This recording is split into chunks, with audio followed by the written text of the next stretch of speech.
bahwasanya orang-orang yang meyakini kehidupan setelah mati, orang yang meyakini masa depan, bukan hanya kehidupan setelah mati, tapi masa depan dia yakini, maka dia akan hidup dengan lebih maksimal ketimbang orang yang tidak meyakini apapun yang baik untuk masa depan dia.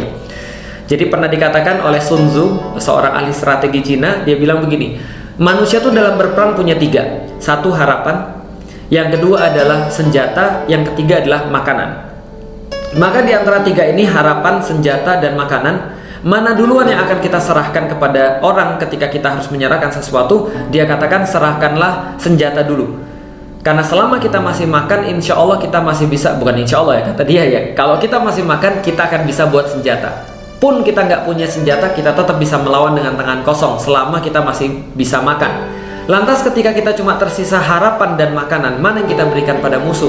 Maka Sun Tzu menjawab, berikan makanan. Kenapa? Karena orang-orang yang tidak makan pun akan bisa melawan sementara dia masih punya harapan. Kalau dia masih yakin dengan masa depan dia masih punya harapan, roja kepada sesuatu yang di depan nanti, di depan masa.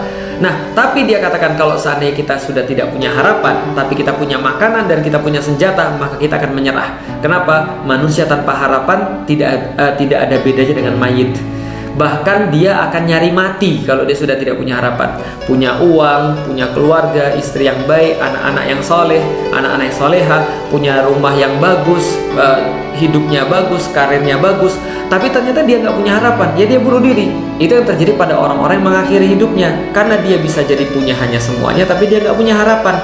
Nah, maka teman-teman sekalian, kalau kita lihat harapan ini yang menjadi penyemangat kita. Berarti kalau kita kurang semangat, berarti kita kurang harapan. Dan Allah di dalam Islam senantiasa memompa semangat kita dengan cara memberikan harapan-harapan.